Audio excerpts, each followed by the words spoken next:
미국이 한국과 일본을 포함한 7개 나라에 먼저 상호관세 서한을 발표를 했습니다. 보냈습니다.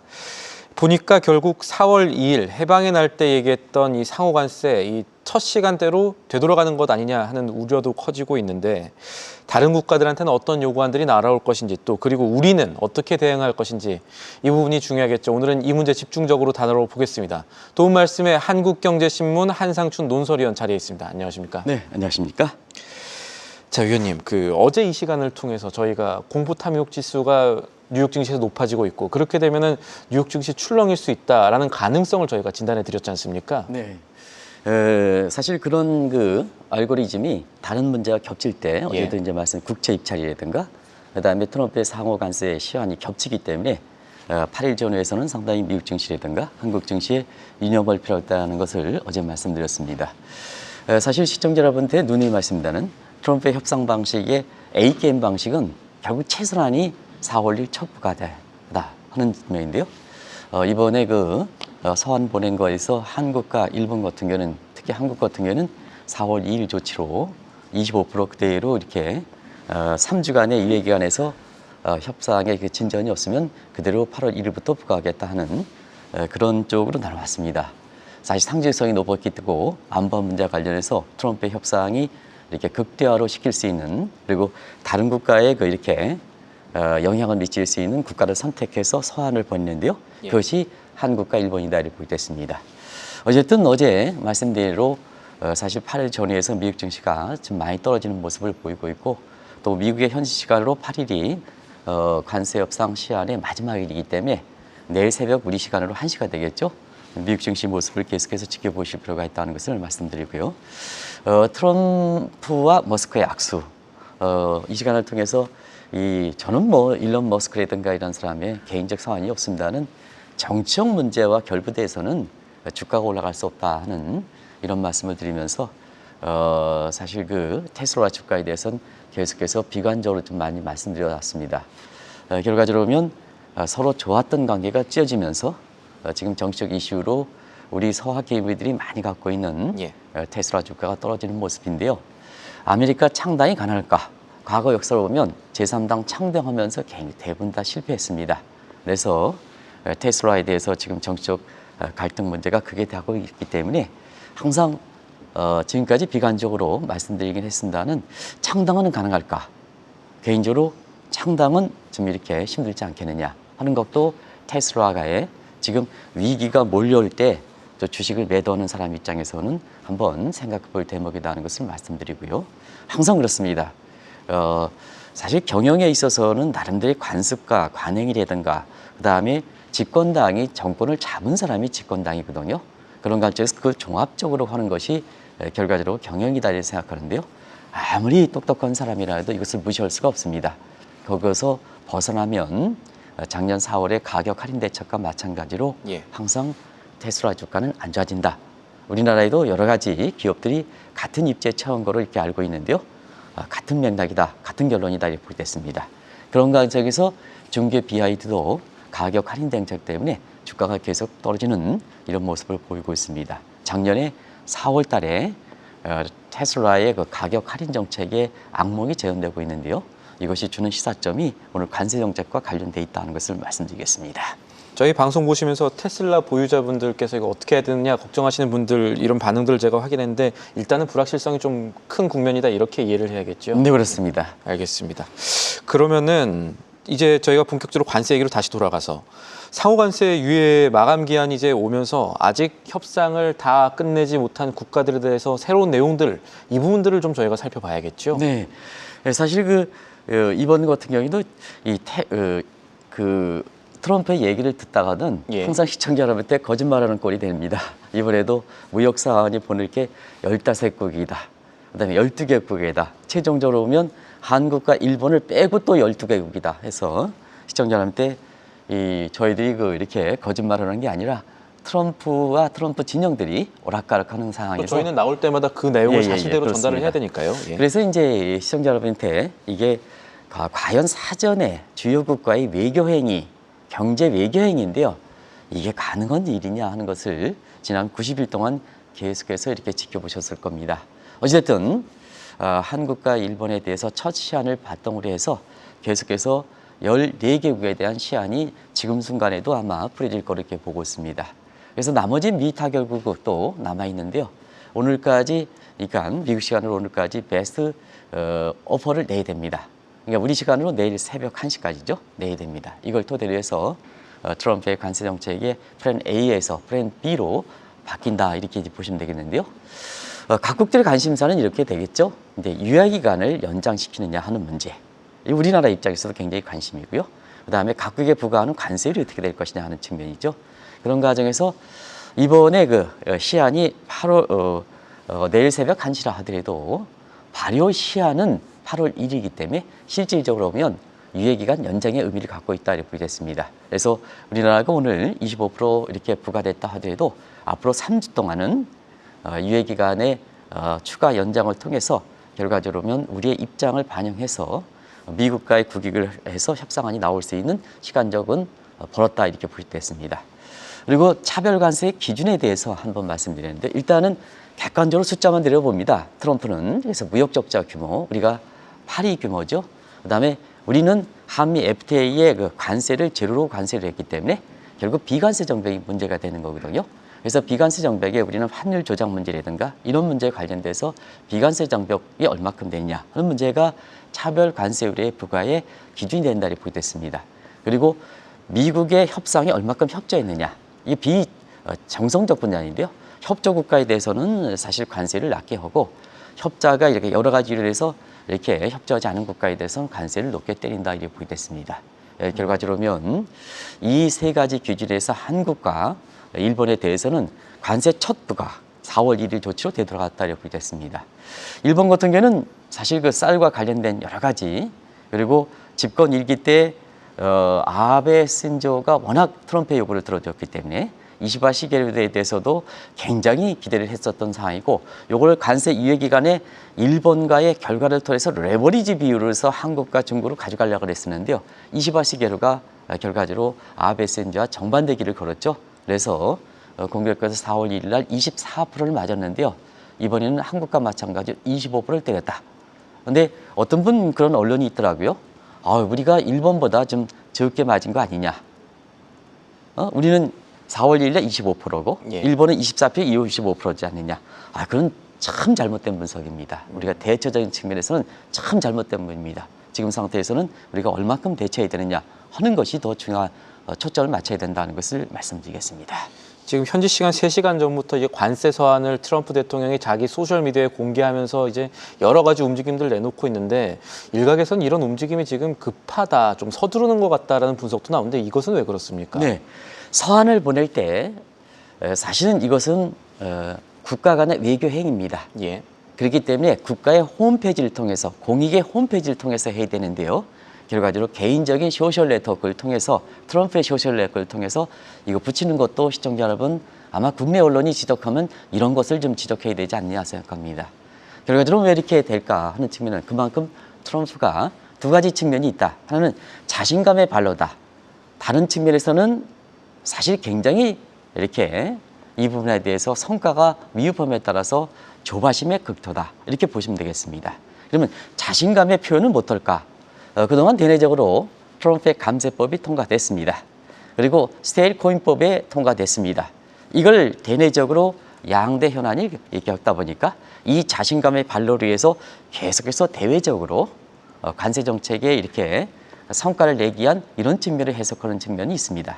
그러나 오히려 후자적인 측면에서 조바심의 발로다 이렇게 됐습니다. 지난 90일 동안을 보면 일본이 레버리지 효과를 누리지 못했기 때문에 중국이라든가 유럽이라든가 반발이 심했죠. 내용들은 다 아실 겁니다. 무엇보다도 미국 내부의 힘이 떨어졌습니다. 반 트럼프 물결, 그다음에 미국뿐만 아니라 전 세계적으로 보면 미국 제품의 불매운동 이런 것이 이제 힘을 잃었던 거죠. 그리고 미국 내부적으로 보면 관세 정책에서 균열이 보였다는 것은 그때마다 전해졌기 때문에 시청자 여러분 잘 아실 거로 생각합니다. 그리고 시장적인 측면에서는 관세 수입이 제대로 거치지 못하다 보니까 국채 발작이라든가 그다음에 국채금리 상승 문제가 됐던 거죠.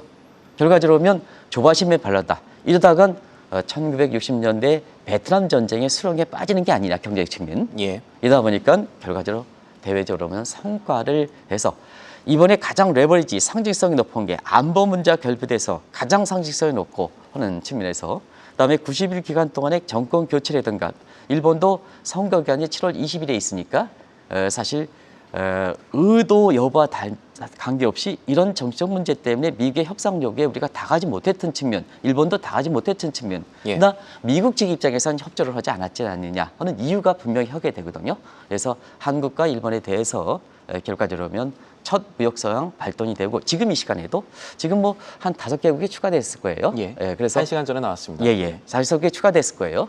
그래서 지금 계속해서 무역 관세 서한이 발동되고 있다 하는 것을 말씀을 드리겠습니다. 이런 행위가 트럼프의 개인적인 소셜 네트워크를 통해서 할 수 있느냐? 아마 우리나라의 이재명 대통령의 개인적인 소셜 네트워크에서 통해서 이렇게 됐다면 우리나라는 정말로 반발이 많았을 겁니다. 그런 점들이 이제 트럼프의 다급함을 보여준다고도 해석할 수가 있겠고요. 알겠습니다. 네네.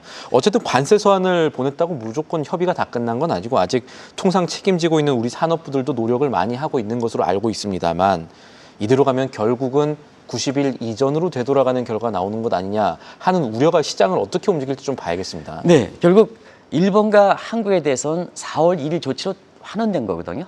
그러면 90일 동안 현 정부 책임이 보다는 이전 정부가 더 많은 기여를 다 갖고 있기 때문에 결과적으로 사실 90일 동안 우리가 노력했습니다는 결국 결과를 본다면 4월 1일로 되돌아갔다. 이렇게 이제 보시면 되겠습니다. 왜냐하면 이것은 처음 상호관세 부과할 때 시청자 여러분한테 탑다운 방식이다. 그다음에 패키지 딜 방식이다. A게임 방식이다 해서 4월 1일 조치가 경우에 따라서는 최선안이 될 수가 있다. 웬만하면 4월 지치로 굳어진다. 특히 무역에 이렇게 해서 트럼프 입장에서는 무역 적자국에 대해서는 그렇게 된다 하는 쪽도 이렇게 말씀을 드렸는데요. 아직 이유에 대해서 이렇게 지금 영국은 원래는 미국 입장에서 무역 흑자국이거든요. 여기는 영국은 제외 나머지 국가가 무역 적자국이거든요. 그래서 이유에 대해서는 마지막 무역선이 어떤 내용을 포함할 걸지 아직까지는 나타나고 있습니다. 이게 최대 관심이 되거든요. 그래서 중국과 일본과 한국에 대해서는 사실 그 무역선에 대해서 첫 관세 조치로 가고 있다 이렇게 보겠습니다. 그런 측면에서 이 시청자 여러분 그때 당시에 돈노주의를 얘기하면서 미국과 국익만 생각한다. 그래서 일본의 첫 상호관세에서 5개국이 처음되는데 한국 빠졌습니다. 5개국이 됐을 때 그때 첫 협상을 했던 일본 강요의 말을 한번 보겠습니다. 그때 당시에 일본의 강요가 차라리 첫 협상하고 나서 트럼프 지정의 무역 협상하고 나서 차라리 그때 당시에 때렸던 24%가 맡기는 게 낫겠다. 왜냐? 상호관세 90일 해봐야 그때도 낙한데 오히려 눔스급이 될 것이다. 자, 근데 이런 예상의 발언이 그대로 맞았습니다. 24%가 25% 때렸거든요. 그러면 90일 유예 기간에 그렇게 노력을 했습니다는 결과적으로 4월 1일 조치 일본에 대해서 24%보다 더 올라간 25% 됐죠. 나크가 눔스급이 된 겁니다. 이게 트럼프의 관세 정책의 어떤 보면 원칙이다 이렇게 보겠습니다. 앞으로 3주가 남았습니다. 대안을 제시하겠습니다는 예. 이러한 협상의 원칙을 반드시 뭐 저보다 훌륭한 이재명 이렇게 정부에서 이렇게 통상 인력들이 아마 잘 하실 거로 봅니다. 그런데 이런 내용을 좀 감안하셔서 구근이 걸린 앞으로 3주 동안 추가 협상에 임하셔야 줄 것을 국민의 한 사람으로서 지금 당부 좀 부탁드리겠습니다.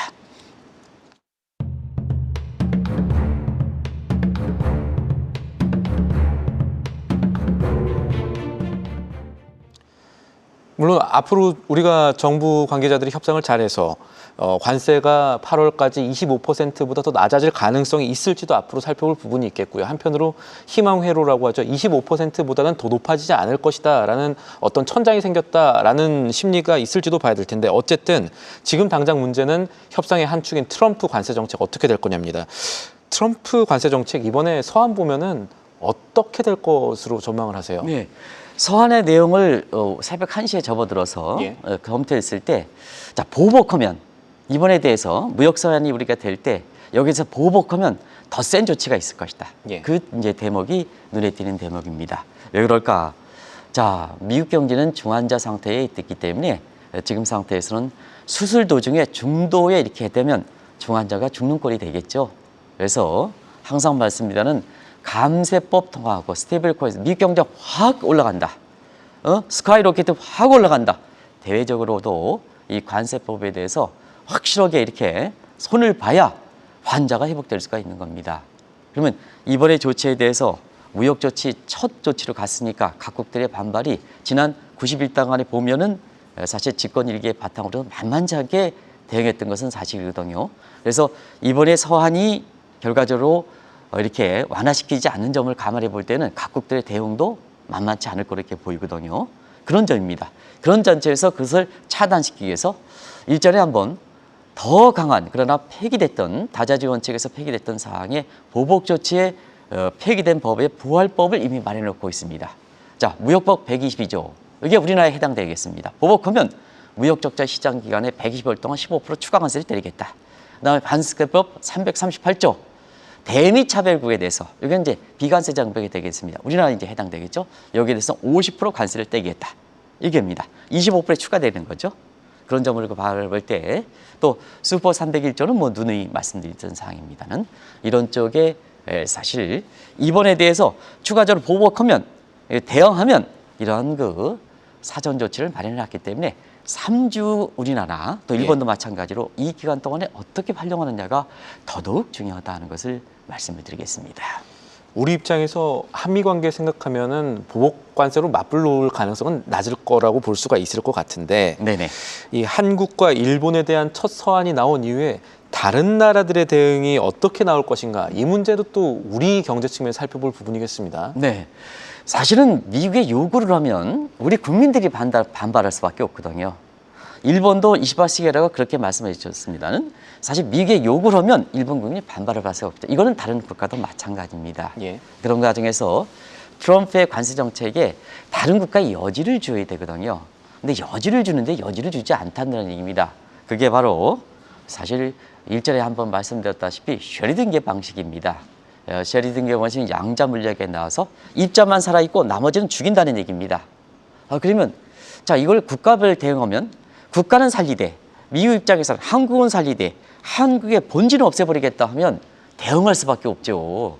그러면 대응할. 그래서 집권 1기 때 상호 관세 90일 기간 동안에도 각국들이 대응했던 거고 이번에도 관세 플랜 B에 있어서 각국들이 그러면 국가만 한국만 살려 있고 한국을 죽인다. 뭐 여러 가지를 죽인다 하면 우리나라에 대응할 수밖에 없죠. 그런 과정에서 보면 각국의 대응도 만만치 않을 것이다. 그 대응이 있기 때문에 앞서 말씀드린 같이 무역법 122조, 관세법 338조, 수법 301조 이런 것을 마련해 놓고 있다 이렇게 보겠습니다. 예. 자 그러면 다른 국가들은 어떻게 될까 하는 측면에서 캐나다, 멕시코 같은 경우에는 결과적으로 미국 제한 신 FTA 구상 이걸 좀 생각해 보겠죠. 90일 이후에는 진전된 사항으로 반발하는 겁니다. 그리고 자 중국 30%, 한국 25%, 자 일본 25%. 이 국가 간의 3국 간의 FTA 구상도 한번 해볼 수가 있는 거죠. 그리고 영국은 무역흑장의 제외. 유럽 국가들도 뭐냐 함부라비 법전식으로 자 유럽 국가의 대륙 국가들이 한번 지금 가뜩이나 유럽 이렇게 EU에 대해서 전향적 입장을 보이고 있습니다. 이런 것이 구체화되는 게 아니냐 이렇게 대응하는 방법도 생각해 볼 수가 있습니다. 그런데 분명한 것은 트럼프의 관세 정책은 굉장히 무질서하게 됐다. 예. 자 100개국에선 10%만 때린다. 한국에 대해서 협상 여지에서 나중에 개선될 가능성이 있습니다는 한국에서 일단 25%, 일본도 25%, 중국은 30% 이렇게 해서 그다음에 여기에 품목별 관세는 그대로 남아 있거든요. 우리가 그러면 각국들이 보면 이 무역의 세계 각국들이 WTO 가드 체제에서 결과적으로 세계 국가 레벨 플레이닝 필드에서 자 관세를 대부분 다 자유무역해서 관세를 통일시켰는데 울퉁불퉁하게 만들었다는 얘기, 울퉁불퉁 만들겠다는 얘기입니다. 그러면 국제 통상환경의 무역 환경은 어찌됐든 트럼프 관세 정책이 어떤 식으로 끝나든 간에 굉장히 대외 수출국 입장에서는 적응하기 어렵다. 이것이 스파게티 볼 효과가 우려된다 하는 것을 말씀드리겠습니다. 한적이라든가 여러 가지 문제들이 생길 그래서 수가 한적 있는 문제가 거군요. 되는 겁니다. 맞습니다. 예, 원산지 우회 규정이라든가 이런 거에서 보면 더 세게 때리지 않습니까? 베트남에 그렇죠. 대해서 더 세게 때리는 이런 모습이 이제 된다 이렇게 보겠습니다. 그래서 이게 불확실성을 키운다는 말씀으로 이해를 했고요. 네. 또 그동안의 말씀 저희가 이제 참고하고 기억을 해보면 상호관세 유예 기간 동안에 우리나라는 협상할 때 일본 사례를 참고할 필요가 있다 이렇게 말씀을 저희가 시간을 들여왔는데 그 결과를 일단 관세 서한으로 보면은 결과 안 좋은 것 아닌가 하는 생각도 네. 드는데 결과적으로면 사실 이론적으로 추천하는 시각이 예. 있었죠, 많았었죠. 그래서 이전 그 윤석열 정부에서는 이론적으로 해서 많은 시각이 됐고, 그런데 결국 일본의 협상이 잘 안 됐지 않았습니까? 예. 결국 우리 입장도 동일하다 이렇게 됐습니다. 시간을 가면 이거 가지고 좀 많이 오늘 그 방송 시간이 상당히 늦어져서 준비는 많이 했습니다는 오늘 같은 그렇습니다. 날 어쩔 수 없죠. 예, 편집해 그렇습니다. 결과적으로는 한국도 자 시청자 여러분께 꼭 두 가지만 말씀드리겠습니다. 의도적으로 우리가 트럼프의 그 A게임 방식에 대해서 대응하지 못했던 것은 아니다 하는 것을 꼭 좀 말씀드리겠습니다. 자, 결과가 이렇게 나왔기 때문에 이재명 정부는 뭐 했느냐? 근데 윤석열 정부에도 많은 시간에 교체가 되는 상태거든요. 근데 우리가 시기적으로 보면 최고 통수권자가 교체되는 시점에서 앞서 말씀드린 같이 트럼프의 협상 방식, 탑다운 방식을 강조했던 것은 왜 그러냐? 최고 통수권자까지 해결해야 될 문제인데 우리가 정권이 교체가 됐다는 얘기입니다. 그러면 정권 교체는 왜 됐을까? 자, 작년에 트럼프가 당선된 이후에 이 방식은 예전됐는데 자, 누구를 탓할 꺼내네. 그때 계엄하고 그때 탄핵하고 이렇게 하는 그때 계엄하는 조치가 시발점이 됐던 겁니다. 만약에 오늘 사실 상호관세 이런 부분에 대해서 25% 이렇게 됐으니까 유예기간 90일 동안에 이재명 정부가 옹호하는 건 아닙니다. 어떻게 된 거냐 할 때 이렇게 중요한 시점에 탄핵이란 시발점에서 정권 교체기가 맞물리다 보니까 우리가 제대로 대응하는 측면이 못했던 겁니다. 그래서 지금 새 진영에 의해서 나머지 30일간에 지금 히네코께서 지적하신 대로 너무 우리가 이번에 맞았다고 해서 사실 그 우리 경제 입장에서 마치 무너진 식으로 해석하지는 말아라. 예. 우리가 잘 대응하면 이제 새 진영을 갖췄으니까 잘 대응하면 우리가 기회 요인도 있다 하는 것을 말씀드리겠습니다. 그러나 이번에 상하관세 무역 사안의 첫 사안을 보친 것이 일본과 한국은 안보 문제와 관련돼서 미국의 사실 둠 속에 있기 때문에 이 트럼프 입장에선 가장 자기 자신의 요구를 수용할 수 있는 협상력이 가장 큰 국가인 한국과 일본의 첫 서한을 보낸 거거든요. 그래서 우리 대응적인 측면에선 이재명 정부가 굉장히 난항이 있을 것이다. 그것이 국민들이 서로 양해를 거쳐서 우리가 의견의 통합을 거쳐서 뿜어주는 힘이 있어야 국경에 걸린 3주 동안 우리가 잘 활용할 수 있다는 것을 말씀을 드리겠습니다. 알겠습니다. 이 앞서 말씀하신 플랜 B, 그러니까 앞으로 트럼프가 더 강한 관세 정책을 할 때 우리가 어떻게 대응해야 하는 문제는 여전히 숙제로 남은 것 같습니다. 네. 시장은 역시 오늘도 이제 국채 금리가 4.3% 정도, 4.4% 정도 올라갔지 않습니까? 그래서 일기 때와 마찬가지로 트럼프의 관세 정책에 대해서는 시장에서는 굉장히 강하게 받아들인다는 것을 말씀드리겠습니다. 자, 앞서 우리나라에서 관세 정책, 관세율을 25% 부과했다고 해서 너무 이게 또 보수정에선 진보 쪽으로 이렇게 서로가 책임 전가 이런 식으로 하지 말라는 얘기입니다. 만약에 보수 쪽도 많은 책임을 갖고 있다는 얘기입니다. 지금 우리가 보수와 진보 따질 게 어디 있습니까? 그런 측면에서 마지막으로 이렇게 준비한 내용 중에서 탑다운 방식이기 때문에 이재명 대통령께서 사실 8월 2일 협상의 시한이 전에 한미 정상회담을 빨리 좀 이렇게 열려서 탑다운 방식이기 때문에 마지막에 이것을 한번 시원하게 실행력이 갑이신 이재명 대통령께서 국인이 걸린 때 시원하게 한번 이렇게 좀 이것을 해결해 주실 것을 국민의 입장에서 답답한 심정을 좀 호소해 드리겠습니다. 그리고 많은 내용들이 있죠. 플랫폼 규제라든가 그다음에 소고기라든가 그다음에 사과 문제라든가 이런 우리가 민감한 사항이 있습니다. 그리고 미국산 수입차에 대해서는 무역 적자가 워낙 심하기 때문에 미국산 수입차에 대해서는 사실 거기에 대해서 관세를 좀 낮춰달라 하는 요구인데요. 틀림없이 협상의 여지는 있습니다. 그래서 두 가지만 협상의 자리가 이제는 과거 윤석열 저처럼 이 국장급이 나서면 안 된다. 그래서 대통령이 직접 나서야 된다는 망체. 그다음에 여지는 있다. 이제 이 여지 있는 부분에 대해서 제안을 좀 해드려야 되는데요. 오늘 워낙 방송 시간이 되었기 때문에 여기서 마치도록 하겠습니다. 알겠습니다. 저희가 워낙 중요한 얘기를 하다 보니까 이렇게 저희가 길게 한 날도 있습니다. 오늘 말씀 여기까지 듣죠. 한국경제신문 한상출 논설위원과 함께했습니다. 오늘 말씀 감사합니다. 네, 고맙습니다. 계속해서 다양한 경제 이슈를 알고 싶다면 구독과 좋아요, 알림 설정 부탁드립니다. AI 캐스터 권미정이었습니다.